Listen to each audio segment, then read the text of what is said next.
মূল্য সংযোজন ও সম্পূরক শুল্ক আইন 2012 সংশোধন করে অধ্যাদেশ জারি করল এনবিআর। ভ্যাট বৃদ্ধির কারণে দাম বাড়তে পারে শতাধিক পণ্য ও সেবার। উত্তরা পূর্ব থানা থেকে পালালেন সাবেক ওসি শাহ আলম। 5 আগস্ট হত্যা মামলায় গ্রেপ্তার হয়েছিলেন তিনি। গাফিলতির অভিযোগে এক এসআই সাময়িক বরখাস্ত। কক্সবাজার সমুদ্র সৈকত থেকে খুলনা সিটি কর্পোরেশনের অপসারিত কাউন্সিলরের গুলিবিদ্ধ মরদেহ উদ্ধার। 5 আগস্টের পর থেকেই পলাতক ছিলেন তিনি। ইলিয়াস আলী সহ 2000-এর বেশি নেতাকর্মী গুম খুনের অভিযোগ নিয়ে ট্রাইব্যুনালে বিএনপি। দেশ বাঁচাতে ঐক্যের তাগিদ মির্জা ফখরুলের। এখন যেটা শুরু হয়েছে এটাকে আমি মনে করি এতটুকু সুস্থ ব্যাপার না, অসুস্থ একটা প্রতিযোগিতা শুরু হয়েছে ক্ষমতায় টিকে থাকবে। 15 জানুয়ারি হচ্ছে না জুলাই ঘোষণাপত্র। আগামী সপ্তাহে জানানো হবে তারিখ। জনমত গঠনে বৃহস্পতিবার বিভিন্ন জায়গায় বৈষম্য বিরোধীদের লিফলেট বিতরণ।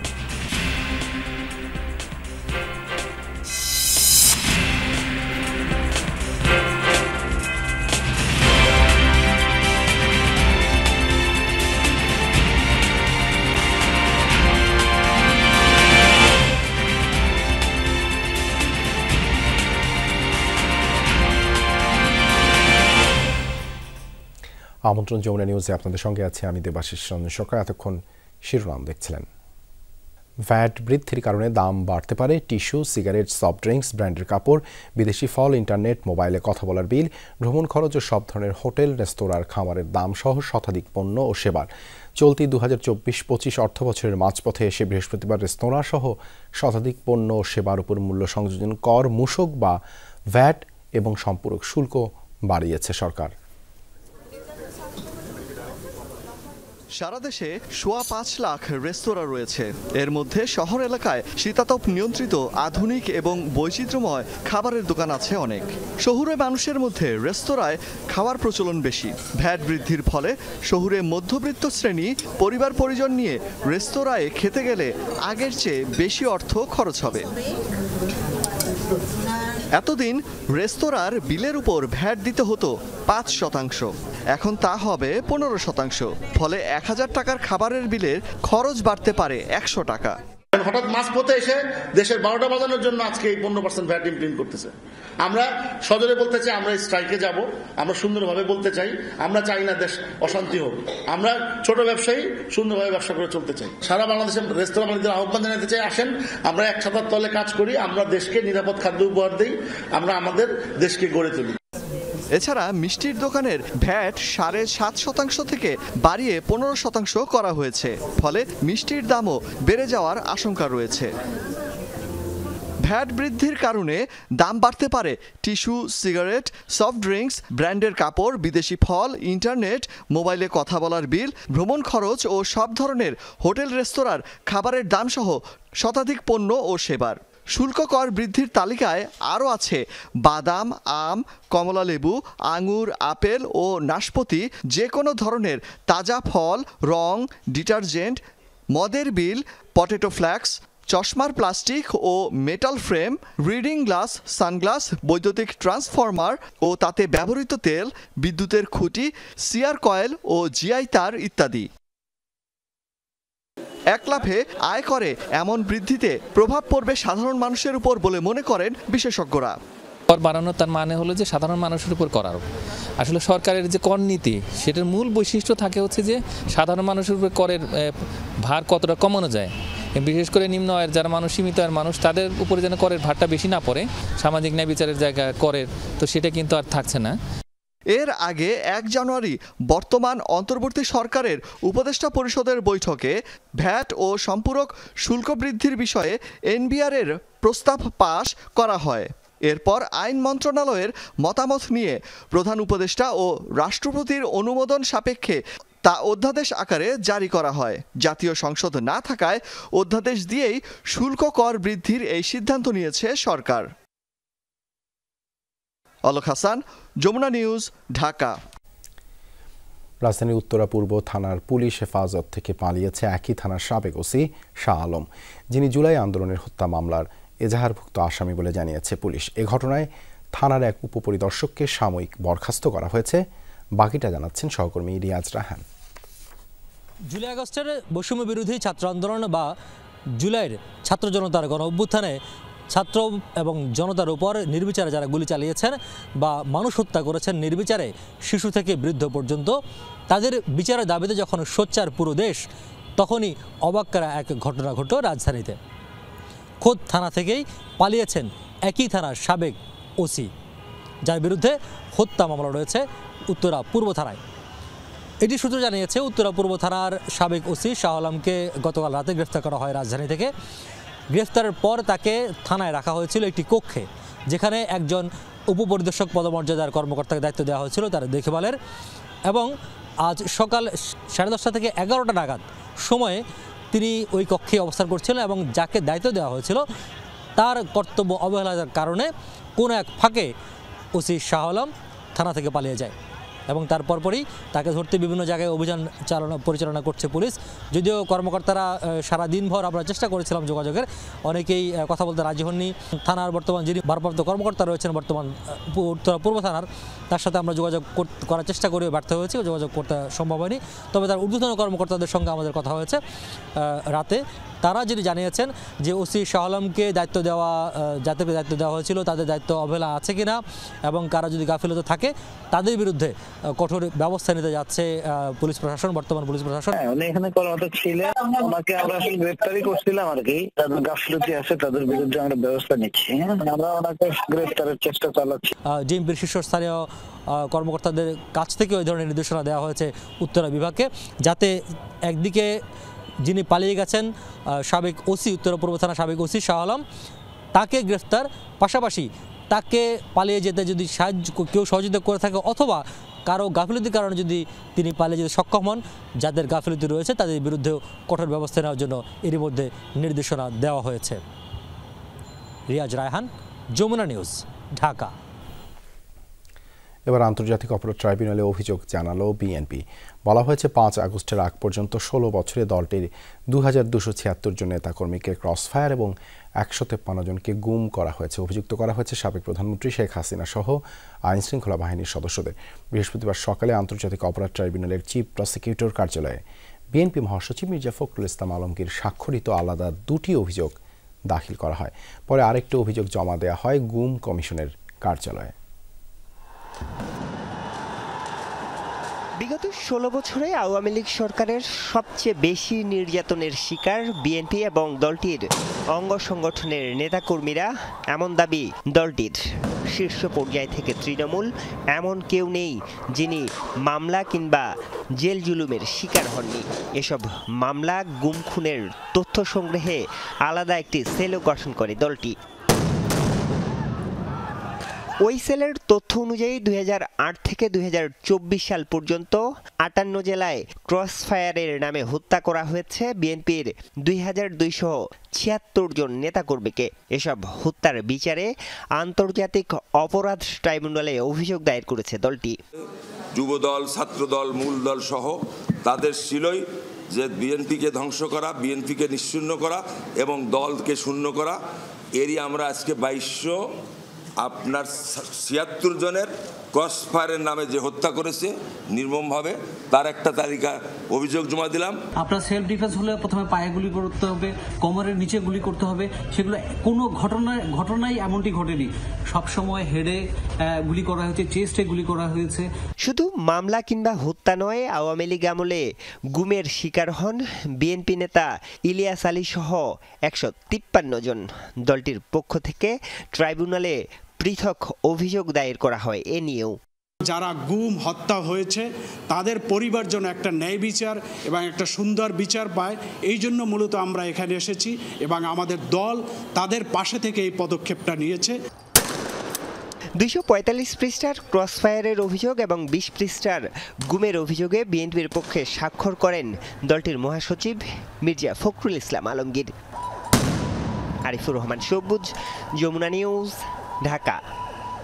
ক্ষমতায় টিকে থাকতে অসুস্থ প্রতিযোগিতা শুরু হয়েছে এমন মন্তব্য করে বিএনপি মহাসচিব মির্জা ফখরুল ইসলাম আলমগীর বলেন, সংসদ ছাড়া সংস্কারে পরিপূর্ণতা আসবে না।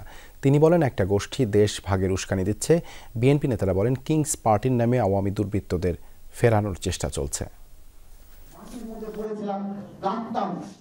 বকশীবাজারে খালেদা জিয়ার জবানবন্দির ঘটনা প্রবাহ নিয়ে রাজবন্দির জবানবন্দি নামে বই লিখেন কয়েকজন অনলাইন অ্যাক্টিভিস্ট। পতিত স্বৈরাচার সরকারের আমলে যা প্রকাশ করা যায়নি। বৃহস্পতিবার বিএনপির গুলশান অফিসে সে বইয়ের মোড়ক উন্মোচন করেন দলটির মহাসচিব মির্জা ফখরুল ইসলাম আলমগীর। খালেদা জিয়ার উপর নেমে আসা সেই দুর্বিষহ ঘটনার স্মৃতিচারণ করেন তিনি। বলেন, রাষ্ট্রীয় মর্যাদায় লন্ডনে গেছেন বিএনপি প্রধান, বিনামূল্যে এয়ার অ্যাম্বুলেন্স পাঠিয়েছে কাতারের আমির। খালেদা জিয়া মুক্ত হয়ে তিনি চিকিৎসার জন্য লন্ডনে গেলেন এবং গেলেন রাষ্ট্রীয় মর্যাদা নিয়ে। কোথাও বাধা পেতে হয়নি আমাদেরকে। আমরা যেখানেই বলেছি যে এটা আমাদের দরকার, সাথে সাথে করে দিয়েছে, ভিসা দিয়েছে। ম্যাডামকে নিয়ে যাওয়ার জন্য কাতারের আমিরের প্রতি আমি আমার কৃতজ্ঞতা জানাচ্ছি যে তারা একেবারেই কোনো পারিশ্রমিক না, অর্থাৎ যেটাকে আমরা বলি রেন্ট না নিয়ে তারা এই অ্যাম্বুলেন্সটি দিয়েছেন। মির্জা ফখরুল কথা বলেন ফ্যাসিবাদ বিরোধী আন্দোলনে থাকা রাজনৈতিক দলগুলোর বিভক্তি নিয়ে। কি দুর্ভাগ্য যে এখন যেটা শুরু হয়েছে এ থেকে আমি মনে করি এতটুকু সুস্থ ব্যাপার না, অসুস্থ একটা প্রতিযোগিতা শুরু হয়েছে ক্ষমতায় টিকে থাকবার জন্য। আর ক্ষমতা তো টিকে থাকবে তখনই যখন এটাকে তুমি সেটেল করতে পারবে। কিন্তু বিভক্তির রাজনীতি যেন আমরা না করি। স্ট্রাকচার তৈরি করার সংস্কার অবশ্যই লাগবে, কিন্তু সেই সংস্কারটার যে পেছনে যে শক্তিটা লাগবে সেটা হচ্ছে একটা নির্বাচিত পার্লামেন্ট, নির্বাচিত সরকার। এদিকে জাতীয় প্রেস ক্লাবে মুক্তিযোদ্ধা দলের এক অনুষ্ঠানে জামাত শিবিরকে ধর্ম ব্যবসায়ী আখ্যায়িত করে স্লোগান দেন আগতরা। ফেস্টুনে তুলে ধরেন জামাত শিবির বিরোধী অবস্থান। অনুষ্ঠানে বিএনপি নেতা হাফিজউদ্দিন আহমদ বলেন, শেখ হাসিনা পলায়নের মাধ্যমে দেশের ৮০% সংস্কার হয়েছে, বাকি শুধু নির্বাচন প্রক্রিয়া। শতকরা ৮০% সংস্কার ইতিমধ্যে করা হয়েছে শেখ হাসিনার পলায়নের মাধ্যমে। তথাকথিত নেত্রী দেশ ত্যাগ করার সাথে সাথে এখন আর সংস্কারের খুব বেশি প্রয়োজন নাই। প্রয়োজন হলো নির্বাচনী ব্যবস্থার কিছু সংস্কার। বিকেলে দীর্ঘদিন পর দেশে ফেরা যুক্তরাজ্য স্বেচ্ছাসেবক দল সভাপতি নাসির আহমেদ শাহিনকে নিয়ে জিয়া রহমানের সমাধিতে পুষ্পস্তবক অর্পণ করেন বিএনপির যুগ্ম মহাসচিব এমরান সালে প্রিন্স। আরিফিন শাকিল, যমুনা নিউজ, ঢাকা। কক্সবাজার সমুদ্র সৈকতে খুলনা সিটি কর্পোরেশনের অপসারিত কাউন্সিলর এবং মহানগর স্বেচ্ছাসেবক লীগের সহসভাপতি গোলাম রাব্বানীর গুলিবিদ্ধ মরদেহ উদ্ধার করেছে পুলিশ। মৃত্যুর রহস্য উদ্ঘাটনে কাজ করছে র্যাব, পুলিশ সহ আইন শৃঙ্খলা বাহিনীর সদস্যরা। কক্সবাজার সমুদ্র সৈকতের সুগন্ধা পয়েন্ট, স্থানীয়দের মাধ্যমে পুলিশ খবর পায় গুলি করে হত্যা করা হয়েছে এক ব্যক্তিকে। ঘটনাস্থলে পৌঁছে গুলিবিদ্ধ ব্যক্তিকে উদ্ধার করে কক্সবাজার সদর হাসপাতালে নেয় পুলিশ। পরে সেখানে কর্তব্যরত চিকিৎসক তাকে মৃত ঘোষণা করেন। নিহতের সাথে থাকা এনআইডির তথ্য মতে তার নাম গোলাম রাব্বানী। সকালেই কক্সবাজারে গিয়ে হোটেলে বুকিং দেন তিনি। সাথে ছিলেন এক নারী সহ 2 জন। বাইরে থেকে লাঞ্চের জন্য পাঠাচ্ছে আমাদের, মানে খাবার আনতে। এখানে লাঞ্চ অর্ডার করে পাচ্ছে না। ওনার ছেলে 2 জন ছিল, মেয়ে 1 জন ছিল ভিতরে। আমি তো ওই কানেক্টর রুম তো ভিতরে মেয়েদের দেখছি আমি। পুলিশ জানায় খুলনা সিটি কর্পোরেশনের অপসারিত কাউন্সিলর এবং মহানগর স্বেচ্ছাসেবক লীগের সহসভাপতি নিহত গোলাম রাব্বানী।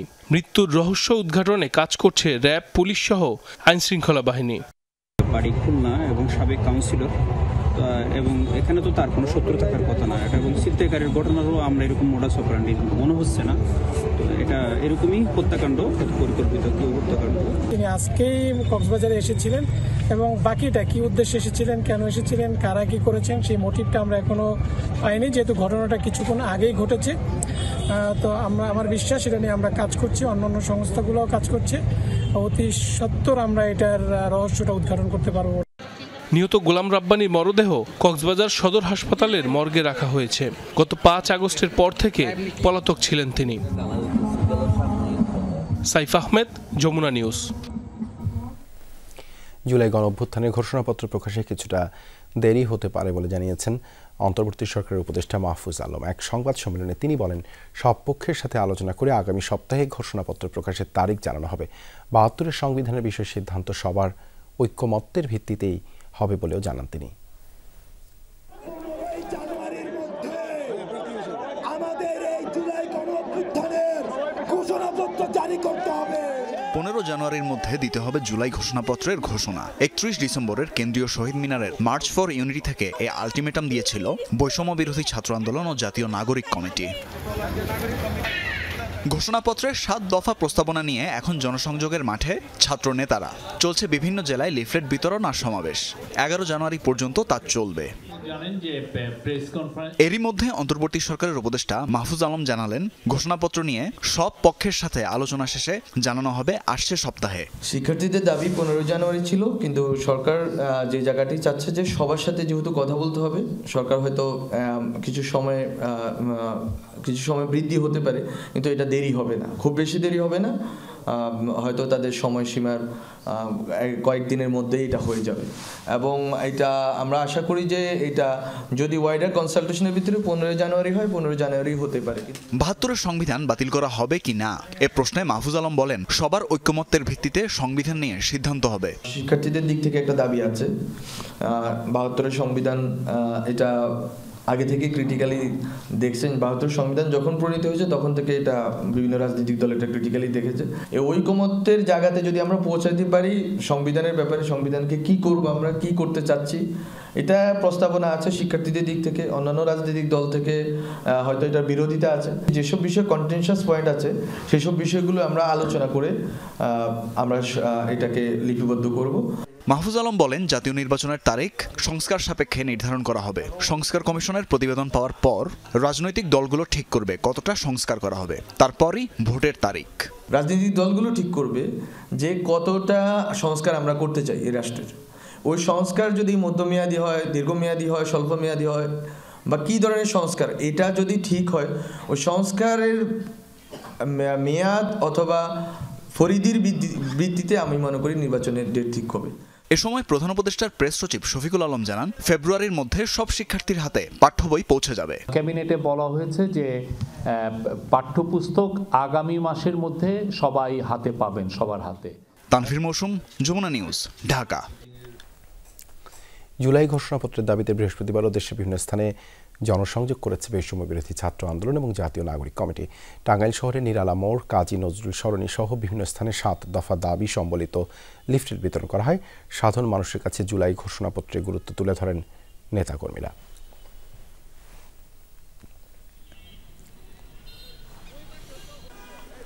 এদিকে চট্টগ্রামে জুলাই বিপ্লবের ঘোষণাপত্রের পক্ষে লিফলেট বিতরণ করেছে বৈষম্য বিরোধী ছাত্র আন্দোলন ও জাতীয় নাগরিক কমিটির নেতাকর্মীরা। বৃহস্পতিবার দুপুরে নগর নিউ মার্কেট ও আশেপাশের এলাকায় এই কর্মসূচি পালন করেন তারা। জুলাই অভ্যুত্থানের শহীদদের রাষ্ট্রীয় স্বীকৃতি এবং দ্রুত সময়ের মধ্যে আহতদের রাষ্ট্রীয়ভাবে সুচিকিৎসা প্রদান, আওয়ামী লীগ সরকার ও দোসরদের বিচার নিশ্চিত করা সহ 7টি বিষয় তুলে ধরা হয় ঘোষণাপত্রে। দীর্ঘ 7 বছর পর পরিবারের সদস্যদের কাছে পেয়ে উচ্ছ্বসিত বিএনপি চেয়ারপারসন খালেদা জিয়া।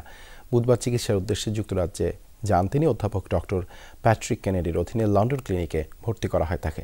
পরিবারের সদস্যদের কাছে পেয়ে মানসিকভাবে যথেষ্ট ভালো, হাসি খুশি আছেন খালেদা জিয়া।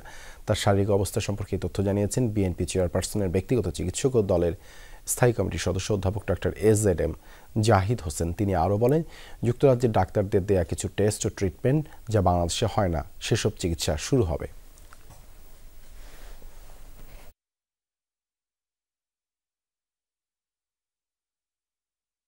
ওনাকে কার্ডিওলজিস্ট, আইসিইউ স্পেশালিস্ট সহ ইন্টারনাল মেডিসিন স্পেশালিস্ট এবং ফিজিওথেরাপি সহ অন্যান্য বিশেষজ্ঞ চিকিৎসকরা ওনার স্বাস্থ্য পরীক্ষা করেছেন এবং অ্যাকর্ডিংলি ওনার স্বাস্থ্য পরীক্ষার কিছু নিরীক্ষা করার জন্য অ্যাডভাইস করেছেন। সে অনুযায়ী কিছু পরীক্ষা নিরীক্ষা শুরু করেছে এবং আমরা আশা করছি হয়তো কালকে পরশুর মধ্যেই ওনাদের পরীক্ষা নিরীক্ষার পর্ব যেটি আছে সেটি ইনশাল্লাহ সমাপ্ত হবে। এটা ইমার্জিনও করতে পারবেন না যে কত খুশি হয়েছেন আমাদের নেত্রী মাদার অফ ডেমোক্রেসি। ইভেন এয়ারপোর্টে দেখার পরে উনি এক ধরনের শাউট করেছেন, যেমন একটা আনন্দের শাউট। এটা শেখ হাসিনাকে ফেরত চেয়ে ভারতকে পাঠানো চিঠির জবাব না পেলে ঠিক কবে নাগাদ ফের তাগাদাপত্র দিবে ঢাকা, সে বিষয়ে এখনও কোনো সিদ্ধান্ত হয়নি। বৃহস্পতিবার বিকেলে পররাষ্ট্র মন্ত্রণালয়ের সাপ্তাহিক মিডিয়া ব্রিফিংয়ে এই কথা জানান মুখপাত্র। বলেন, পররাষ্ট্র উপদেষ্টার আসন্ন চীন সফর দুই দেশের সম্পর্কের বোঝাপড়া বাড়াতে বেশ গুরুত্বপূর্ণ ভূমিকা রাখবে। ছাত্র জনতার গণ অভ্যুত্থানের মুখে 5 আগস্ট ভারতে পালিয়ে যান সাবেক প্রধানমন্ত্রী শেখ হাসিনা। সেখানে তিনি কোন স্ট্যাটাসে রয়েছেন 5 মাস পরও জানা নেই অন্তর্বর্তী সরকারের। পররাষ্ট্র মন্ত্রণালয়ের নিয়মিত ব্রিফিংয়ে বলা হয়েছে তাকে ফেরানোর সাথে স্ট্যাটাসের কোনো সম্পৃক্ততা নেই। একজন নাগরিক হিসেবেই বন্দি বিনিময় চুক্তির আওতায় তাকে ফেরত চাওয়া হয়েছে। সাবেক প্রধানমন্ত্রীকে ফেরত চাওয়ার সাথে ভারতে তার স্ট্যাটাসের কোনো সম্পর্ক নাই। বাংলাদেশের নাগরিক হিসেবে আমরা বাংলাদেশের একজন নাগরিককে ফেরত চেয়েছি। এখানে ইন্ডিয়াতে উনি কোন স্ট্যাটাসে আছেন সেটা আমার জন্য বিবেচ্য কেন হবে? শেখ হাসিনার পাসপোর্ট বাতিলের বিষয়টি ভারত অবহিত কিনা জানতে চাইলে মুখপাত্র বলেন, বাংলাদেশের কোনো নাগরিকের পাসপোর্ট বাতিল হলে মিশনের মাধ্যমে সে দেশের সরকারকে জানিয়ে দেয়া হয়। কূটনৈতিক সম্পর্ক আছে যে দেশগুলোর সাথে, তারা সবাই জানে যে এই পাসপোর্টগুলো বাতিল করা হয়েছে। সুতরাং এটা হলো সাধারণ প্রক্রিয়া। পাসপোর্ট বাতিল হয়ে গেলে সেখানে ভিসার কোনো বিষয় থাকছে না। আমরা আমাদের অনুরোধ জানিয়েছি, আমরা ফেরত চেয়েছি, আমরা ভারতের উত্তরের জন্য অপেক্ষা করব। এ সময় মুখপাত্র আরও জানান, আগামী 20 জানুয়ারি 3 দিনের সফরে পররাষ্ট্র উপদেষ্টা প্রথমবারের মতো চীন সফরে যাচ্ছেন। দুই দেশের পররাষ্ট্র মন্ত্রী পর্যায়ের বৈঠকে কৃষি, শিক্ষা, বাণিজ্য ও রোহিঙ্গা ইস্যুর অগ্রগতি পর্যালোচনা নিয়ে আলোচনা হবে।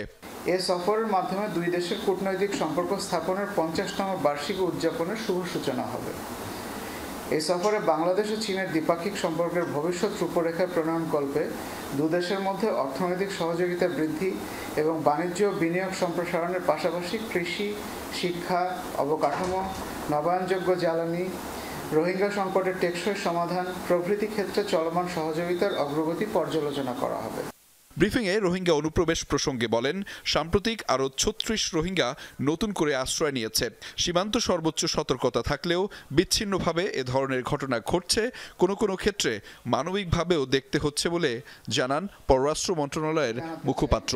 সাম্প্রতিক সময় 36 জন রোহিঙ্গা বাংলাদেশে অনুপ্রবেশ করেছে। আহমেদ রেজা, যমুনা নিউজ, ঢাকা।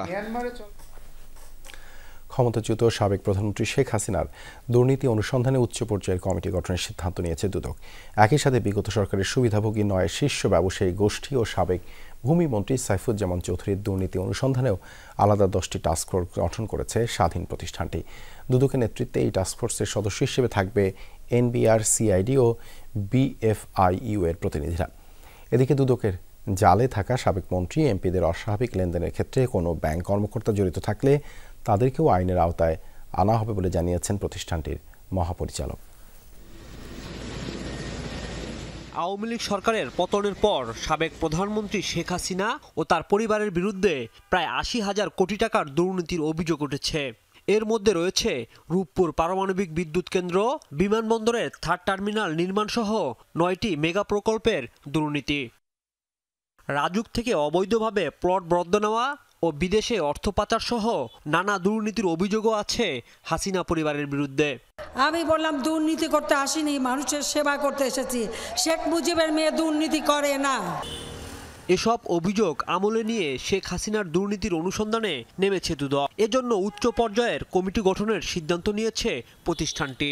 দুদকের নেতৃত্বে এই কমিটির সদস্য হিসেবে থাকবেন এনবিআর, সিআইডি ও বাংলাদেশ ব্যাংকের আর্থিক গোয়েন্দা ইউনিটের প্রতিনিধিরা। এরই মধ্যে শেখ হাসিনা, তার বোন শেখ রেহানা সহ তাদের পরিবারের সব সদস্যদের ব্যাংক হিসাবের তথ্য চেয়েছে বিএফআইইউ। শেখ পরিবারের সদস্য ও সাবেক এমপি নিক্সন চৌধুরী ও তার স্ত্রীর বিরুদ্ধে প্রায় 3100 কোটি টাকার অস্বাভাবিক লেনদেনের তথ্য পেয়েছে দুদক। তাদের বিরুদ্ধে 19 কোটি টাকার অবৈধ সম্পদ অর্জনের অভিযোগে মামলা করেছে সংস্থাটি। 1402 কোটি টাকারও বেশি অস্বাভাবিক লেনদেনের মাধ্যমে তার অপরাধলব্ধ অবৈধ অর্থ হস্তান্তর, স্থানান্তর, রূপান্তরের মাধ্যমে মানি লন্ডারিং সংক্রান্ত অপরাধের দায়ে মানি লন্ডারিং প্রতিরোধ আইন 2012 এর সংশ্লিষ্ট ধারায় একটি মামলা রুজু করা হয়েছে। অন্যদিকে আওয়ামী লীগ সরকারের সুবিধাভোগী ব্যবসায়ী গ্রুপ ও এক মন্ত্রীর দুর্নীতির অনুসন্ধানে 10টি টাস্ক ফোর্সও গঠন করেছে দুদক। তারা আলাদাভাবে এস আলম, বেক্সিমকো, বসুন্ধরা সহ আওয়ামী লীগ সরকারের সুবিধাভোগী 9 ব্যবসায়ী গোষ্ঠীর অনিয়ম খতিয়ে দেখবে। আরেকটি টিম অনুসন্ধান করবে সাবেক ভূমিমন্ত্রী সাইফুজ্জামান চৌধুরীর অর্থ পাচার ও দুর্নীতির অভিযোগ। দেশব্যাপী আমাদের এনফোর্সমেন্ট ইউনিট কাজ করছে। এরই মধ্যে দুদকের অনুসন্ধানের জালে এসেছে আওয়ামী লীগ সরকারের প্রায় 1.5 শতাধিক সাবেক মন্ত্রী ও এমপি। তাদের নামে বেনামে থাকা অ্যাকাউন্টের সন্দেহজনক লেনদেনে কোনো ব্যাংক কর্মকর্তা জড়িত থাকলে ব্যবস্থা নেবে দুদক। আমাদের তদন্তকালে যদি ব্যাংকারদের কোনো সংশ্লিষ্টতা আসে তাহলে তাদেরকেও আইন আমলে আনা হবে। রাজীব আহমেদ, যমুনা নিউজ, ঢাকা। পিলখানায় সেনা কর্মকর্তা হত্যার ঘটনায় সাজাপ্রাপ্ত ও চাকরিচ্যুত জওয়ানদের পক্ষে ঢাকার অবস্থান কর্মসূচি স্থগিত করা হয়েছে।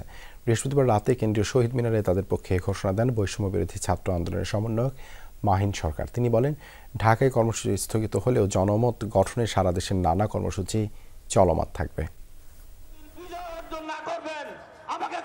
বুধবার রাতভর অবস্থান, বৃহস্পতিবার সকালেও শহীদ মিনারে জড়ো হতে থাকেন চাকরিচ্যুত বিডিআর সদস্য ও কারাবন্দীদের স্বজনরা। ন্যায় বিচারের দাবিতে চলে নানা স্লোগান। দুপুরের দিকে শহীদ মিনারে এসে সংহতি জানান বৈষম্য বিরোধী ছাত্র আন্দোলনের অন্যতম সমন্বয়ক মাহিন সরকার। এরপরই শুরু হয় শাহবাগ অভিমুখে পদযাত্রা। ঢাকা বিশ্ববিদ্যালয়ের টিএসসি পার হয়ে শাহবাগ পর্যন্ত এসে পুলিশি বাধার মুখে পড়েন আন্দোলনকারীরা। এক পর্যায়ে ব্যারিকেড ভেঙে শাহবাগ মোড়ে গিয়ে বসে পড়েন তারা।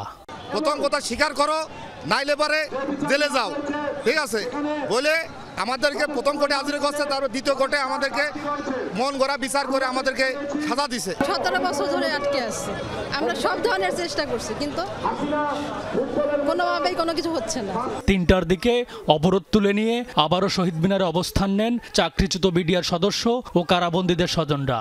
সন্ধ্যায় জানানো হয় স্বজনদের দাবির সাথে সংহতি জানিয়েছে সরকার, তাই জনভোগান্তি বিবেচনায় ঢাকায় অবস্থান কর্মসূচি স্থগিত করা হচ্ছে। ক্ষতিগ্রস্ত বিডিআর এবং তাদের পরিবারের দাবিগুলোকে গণদাবিতে পরিণত করার জন্য গণসংযোগ কর্মসূচি শুক্র শনি 2 দিন চলবে প্রত্যেকটি জেলায়, এবং আগামী রবিবার প্রতিটি জেলায় মানববন্ধন করা হবে। বিডিআর বিদ্রোহ মামলার পরবর্তী শুনানি 19 জানুয়ারি। দীর্ঘ বিরতিতে শুনানির দিন ধার্য করার সমালোচনা করেন আন্দোলনকারীরা। স্বাভাবিক বিচার প্রক্রিয়া বাধাগ্রস্ত করার কোনো অপচেষ্টা কিনা এ বিষয়ে আমরা সন্দেহ পোষণ করি। এমি আজিজ, যমুনা নিউজ, ঢাকা। বিএনপির রাজনীতি ক্ষমতার জন্য নয়, মানুষের সেবা করার জন্য, এমন মন্তব্য করেছেন দলটির স্থায়ী কমিটির সদস্য ডক্টর আব্দুল মঈন খান। বৃহস্পতিবার বিকেলে নরসিংদীর ভগীরথপুরে শীতার্তদের মাঝে শীত বস্ত্র বিতরণ করে মেহেরপাড়া ইউনিয়ন বিএনপি। সেখানে প্রধান অতিথির বক্তব্যে এমন মন্তব্য করেন তিনি। বলেন, রাজনৈতিক এবং সামাজিকভাবে দেশ কঠিন সময়ের মধ্যে দিয়ে যাচ্ছে, এখন মানুষের পাশে দাঁড়ানোই সবচেয়ে বড় বিষয়। মেহেরপাড়া ইউনিয়ন বিএনপি সভাপতি আব্দুর রশিদ মিয়ার সভাপতিত্বে জেলার বিভিন্ন পর্যায়ের নেতাকর্মীরা উপস্থিত ছিলেন। আমরা রাজনীতি করি ক্ষমতার জন্য নয়, আমরা রাজনীতি করি মানুষের সেবা করার জন্য। দেশ রাজনৈতিক ভাবে, সামাজিক ভাবে, অর্থনৈতিক ভাবে একটি কঠিন সময়ের ভিতর দিয়ে এখন যাচ্ছে। কঠিন সময়ে মানুষের পাশে দাঁড়ানো, সেটা হচ্ছে সবচেয়ে বড় কথা। সরকারের হাতে কোনো আলাদিনের চেরাগ নেই যার মাধ্যমে রাতারাতি বাজার নিয়ন্ত্রণ করা সম্ভব হবে। তবে রমজান সামনে রেখে সরকার বাজার স্থিতিশীল রাখার চেষ্টা করছে বলে জানান বাণিজ্য উপদেষ্টা শেখ বশির উদ্দিন। আমার কাছে মনে হচ্ছে সময়টা সাময়িক। আপনি তো মানে কোনো আলাদিনের চারাক নেই যেটাতে আপনি যে সুইচ দিলেন আর কালকেই মার্কেটটা ঠিক হয়ে যাবে। আমরা আমাদের প্রায় 50 লক্ষ পরিবারের যে একটা মানে খাদ্য মন্ত্রণালয় থেকে যে 30 কেজি চাল দেওয়ার যে কাজটা চলে, টিসিবি যে চাল বিক্রি করে, এগুলোকে আমরা পূর্ণ মাত্রায় ব্যবহার করছি। বাংলাদেশে অস্ত্র বিক্রি করতে চায় তুরস্ক, বাড়াতে চায় সামরিক সহযোগিতা। এ বিষয়ে প্রাথমিক ধারণাও দিয়েছে দেশটি। একথা জানিয়েছেন বাণিজ্য উপদেষ্টা শেখ বশির উদ্দিন। বৃহস্পতিবার সকালে তুরস্কের সফররত বাণিজ্য মন্ত্রীর সাথে বৈঠক করেন তিনি। জানান, আলাদা অর্থনৈতিক অঞ্চলে বিনিয়োগের আগ্রহ আছে তুর্কি ব্যবসায়ীদের। সামরিক শিল্পের বাজারে দাপট বাড়ছে তুরস্কের। গেল বছরের তুলনায় দেশটির প্রতিরক্ষা ও অ্যারোস্পেস কোম্পানির রপ্তানি বেড়েছে 22 ভাগ। মুদ্রার হিসাবে যে পরিমাণ প্রায় $3 বিলিয়ন। স্বল্প পাল্লার ক্ষেপণাস্ত্র, ট্যাঙ্ক ও যুদ্ধ জাহাজের বাজারে তুরস্কের চাহিদা সবচেয়ে বেশি। এসব নিরাপত্তা সরঞ্জাম যাচ্ছে বিশ্বের 185টি দেশে। আগে থেকেই তুর্কি সমরাস্ত্রের ক্রেতা বাংলাদেশ। বৃহস্পতিবার নতুন অস্ত্র বিক্রির প্রস্তাব এলো আঙ্কারার পক্ষ থেকে। সচিবালয়ে সফররত তুরস্কের বাণিজ্যমন্ত্রী ওমর বোলাটের সাথে বাণিজ্য উপদেষ্টা শেখ বশির উদ্দিনের বৈঠকে উঠে আসে এই প্রসঙ্গ। ব্রিফিংয়ে উপদেষ্টা জানান, দুই দেশের সামরিক সহযোগিতার ক্ষেত্রে বাণিজ্যিক দিক আরো খতিয়ে দেখা হবে। ওনারা জানিয়েছেন যে ওনাদের সামরিক রপ্তানি প্রায় $8 বিলিয়ন কাছাকাছি এবং তারা উপযুক্ত এবং খুব জুৎসই সামরিক প্রযুক্তিতে তারা বিনিয়োগ করছে এবং তাদের এই বিনিয়োগের আগ্রহ দেখিয়েছে। আমাদের এটা এই কোঅপারেশনের ব্যাপারে আমরাও আগ্রহী। পরে দুপুরে তারা যোগ দেন এফবিসিসিআই আয়োজিত গোল টেবিল বৈঠকে। যৌথ কিংবা আলাদাভাবে কোন খাতে কি পরিমাণ বিনিয়োগ করা যায় তা নিয়ে খোলামেলা আলোচনা করেন দুই দেশের ব্যবসায়ীরা। মোটা দাগে আগ্রহ আসে নবায়নযোগ্য জ্বালানি, মেশিনারিজ, অবকাঠামো ও জ্বালানি খাত নিয়ে। তুরস্কের বাণিজ্য মন্ত্রী বলেন, বাংলাদেশের সাথে বাণিজ্যের পরিমাণ দ্বিগুণ করতে আগ্রহী তিনি। বাংলাদেশ ও তুরস্ক একসাথে প্রায় $1.5 বিলিয়ন বাণিজ্য করছে। আমরা এটিকে দ্বিগুণ করতে চাই। এখানকার বাজার যেমন সম্ভাবনাময়, তেমনি বাংলাদেশকে কাজে লাগিয়ে আঞ্চলিক বাণিজ্য বৃদ্ধিরও সুযোগ আছে। সহযোগিতা বাড়তে পারে অস্ত্র ও সামরিক খাতে। চলতি বছরই বৈঠকে বসবে বাংলাদেশ ও তুরস্কের জয়েন্ট ইকোনমিক কমিশন। তৌহিদ হোসেন, যমুনা নিউজ, ঢাকা। হজযাত্রী পাঠানোর কোটা নিয়ে খানিকটা সংকটে এবারের হজযাত্রা।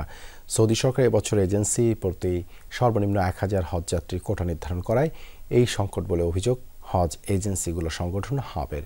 তবে ধর্ম উপদেষ্টা বলেন, এই নিয়ে সমস্যা হবে না। লিড এজেন্সির মাধ্যমে কয়েকটি প্রতিষ্ঠান মিলে নির্ধারিত হজযাত্রী পাঠাতে পারবেন। তিনি বলেন, এবার কেউ সরকারি খরচে অতিথি হিসেবে যেতে পারবেন না হজে।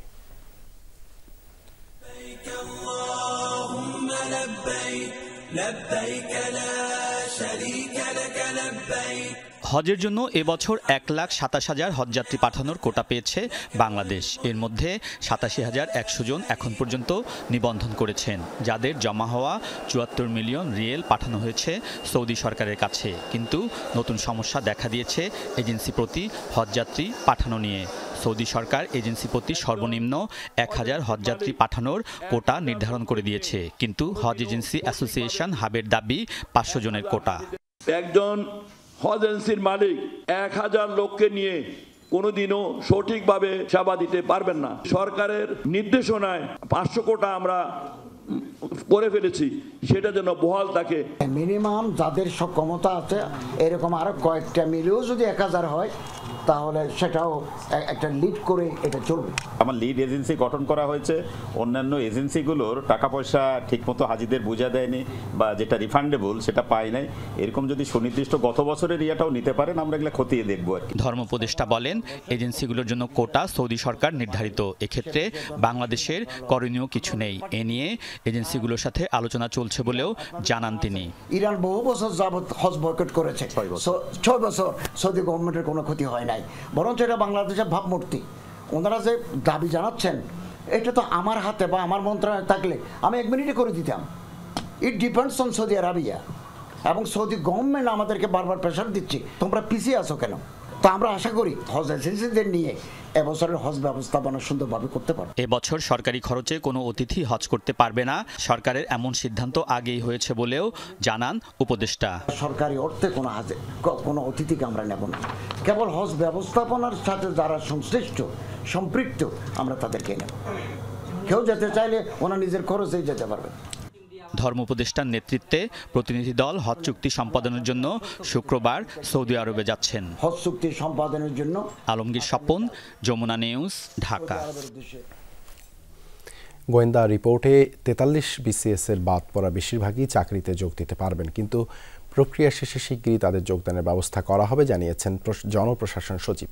এই নিয়ে তার সাথে দেখা করার পর গণ অধিকার পরিষদের সভাপতি নুরুল হক নূর বলেছেন, যারা ভুল গোয়েন্দা রিপোর্ট দিয়েছেন তাদের বিরুদ্ধে ব্যবস্থা নিতে হবে। অন্যদিকে সচিব জানিয়েছেন, দ্রুতই মহার্ঘ ভাতা পাবেন সরকারি কর্মকর্তা কর্মচারীরা। ক্ষমতাচ্যুত আওয়ামী লীগ সরকারের আমলে ৪৩ BCS পরীক্ষায় উত্তীর্ণ হয়েছিলেন 2163 জন।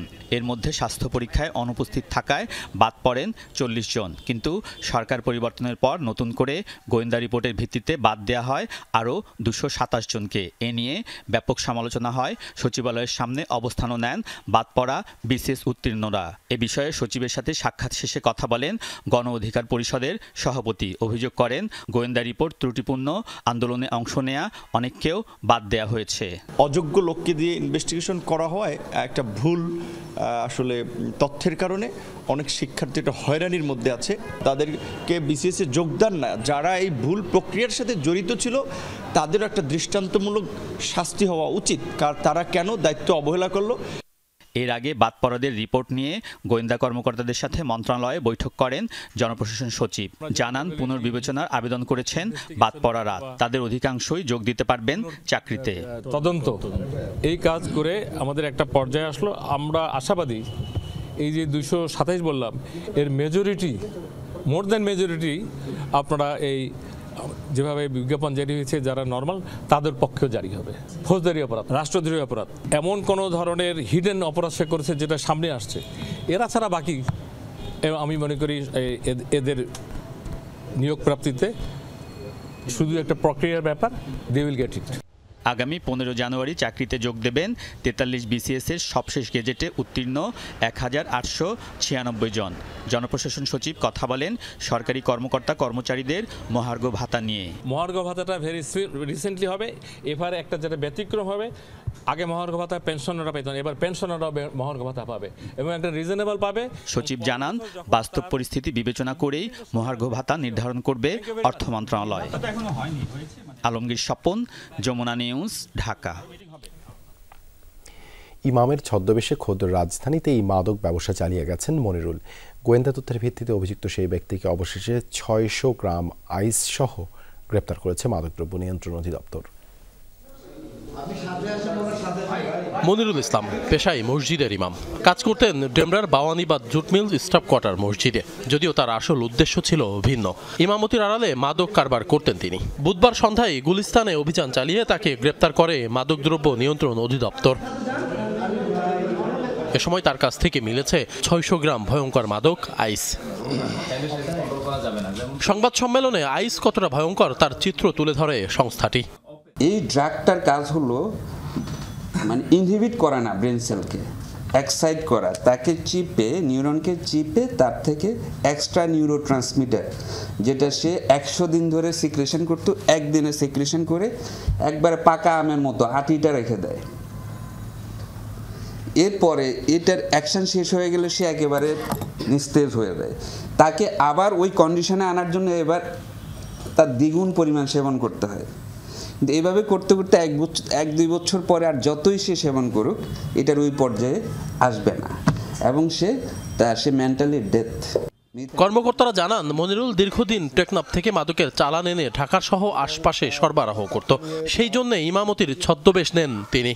আইস এবং ইয়াবার চালান সংগ্রহ করে তিনি ঢাকা এবং ঢাকার আশেপাশের জেলায় তিনি সাপ্লাই দিতেন এবং তিনি একটা মসজিদের, আমাদের স্যার ইতিমধ্যে বলেছেন, ছোট্ট একটা মসজিদে তিনি ইমামতি করতেন।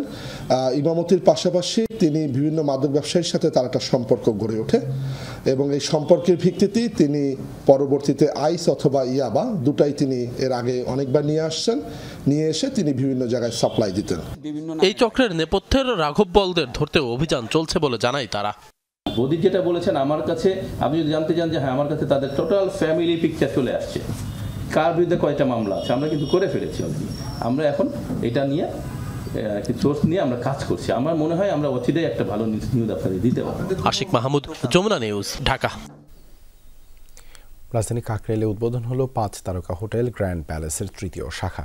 বৃহস্পতিবার সন্ধ্যায় উদ্বোধন করা হয়েছে হোটেলটি। উদ্বোধনী অনুষ্ঠানে প্রতিষ্ঠানটির ব্যবস্থাপনা পরিচালক সালাউদ্দিন আহমেদ ও পরিচালক নূরে আলম রুবেল সহ অন্যরা উপস্থিত ছিলেন। প্রতিষ্ঠানটির ব্যবস্থাপনা পরিচালক জানান হোটেলটিতে দেশি বিদেশি পর্যটকদের জন্য সব ধরনের সুযোগ সুবিধা রয়েছে। এছাড়াও হোটেলটি দেশের পর্যটন শিল্পে ব্যাপক ভূমিকা রাখবে বলেও জানান তিনি। উদ্বোধনী অনুষ্ঠানে সঙ্গীত পরিবেশন করেন হাবিব ওহাইদ ও কনক চাপা সহ কয়েকজন শিল্পী।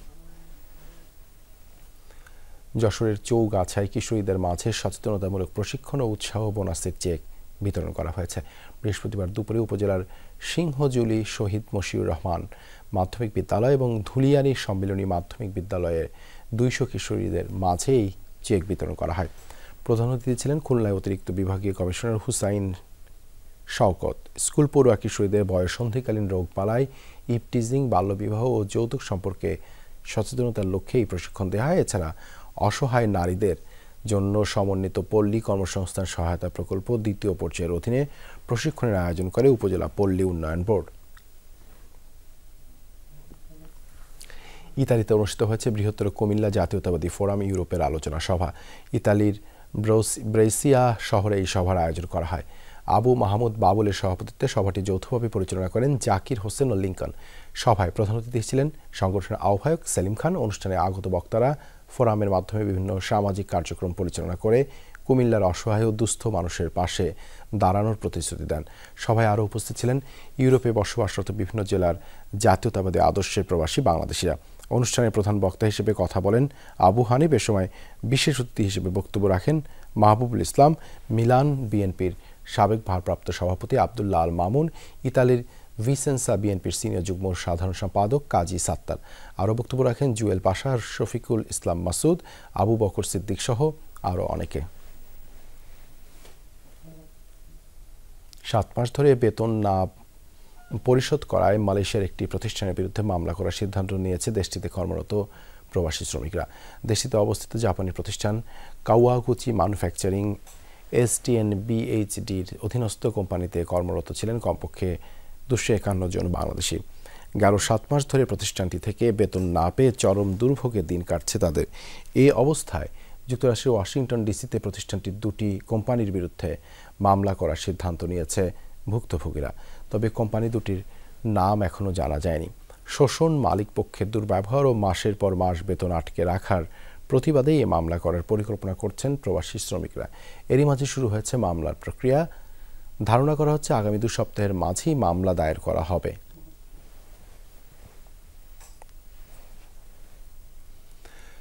মালয়েশিয়া আবারও আটক হলো বাংলাদেশি সহ 153 অবৈধ অভিবাসী। দেশটির সেলাঙ্গোর রাজ্য থেকে আটক করা হয় এই অনুপ্রবেশকারীদের। সেলাঙ্গোরের শাহ আলম এলাকায় বৃহস্পতিবার অভিযান চালিয়ে আটক করা হয় তাদের। আটককৃতদের সবাই নির্মাণ শ্রমিক। মোট 400 জন অভিবাসীর নথি যাচাই করে 135 জন পুরুষ ও 19 জন নারীকে গ্রেপ্তার করা হয়। এদের মাঝে 64 বাংলাদেশি, 56 ইন্দোনেশিয়ান, 27 মায়ানমার ও 5 নেপালি এবং 1 ভারতীয় নাগরিক রয়েছে। পরবর্তী তদন্তের জন্য তাদের অভিবাসন বিভাগে রাখা হয়েছে। কোনো দল, গোষ্ঠী বা ব্যক্তিকে সহযোগিতার জন্য মাঠে নামেননি নির্বাচন কমিশন। লক্ষ্য সুষ্ঠু নির্বাচন, এই কথা জানিয়েছেন সিইসি AMM নাসিরউদ্দিন। বিকেলে মৌলভীবাজারে ভোটার নিবন্ধন প্রক্রিয়ায় চ্যালেঞ্জ এবং উত্তরণের উপায় বিষয়ক দিনব্যাপী কর্মশালার উদ্বোধন করেন তিনি। সিইসি বলেন, নির্বাচন কমিশনের অন্তরে কোনো দ্বিধা দ্বন্দ্ব নেই। বাড়ি বাড়ি ভোটার নিবন্ধনের বড় উদ্দেশ্য মানুষকে সচেতন করা। ভোটারদের তারা বার্তা দিবেন, এবার তার আর আগের মতো ভোট হবে না। কর্মকর্তাদের উদ্দেশ্যে সিইসি হুঁশিয়ারি দেন, কেউ পক্ষপাতে আড়াল জড়ালে নেওয়া হবে কঠোর ব্যবস্থা। এ সময় সিলেট অঞ্চলের নির্বাচন কর্মকর্তারা উপস্থিত ছিলেন। সুষ্ঠু, সুন্দর, গ্রহণযোগ্য নির্বাচন দিতে চাই। এই ব্যাপারে আমাদের কোনো অন্তরের মধ্যে কোনো দ্বিধাদ্বন্দ্ব নাই। আমরা সর্বতভাবে চেষ্টা করে যাচ্ছি এটার জন্য। আমাদের লক্ষ্য একটাই।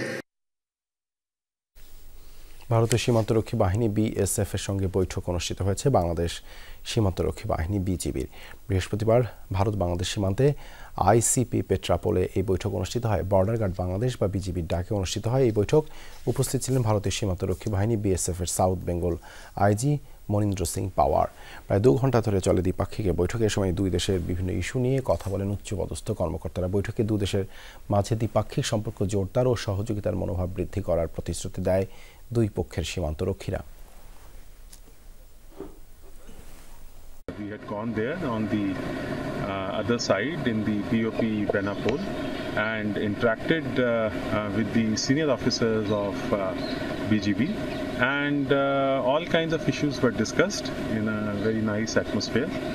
And it was just a casual meeting and a regular meeting that we hold with our counterparts. এই ছিল যমুনা নিউজে এতক্ষণ সাথে থাকার জন্য ধন্যবাদ সবাইকে।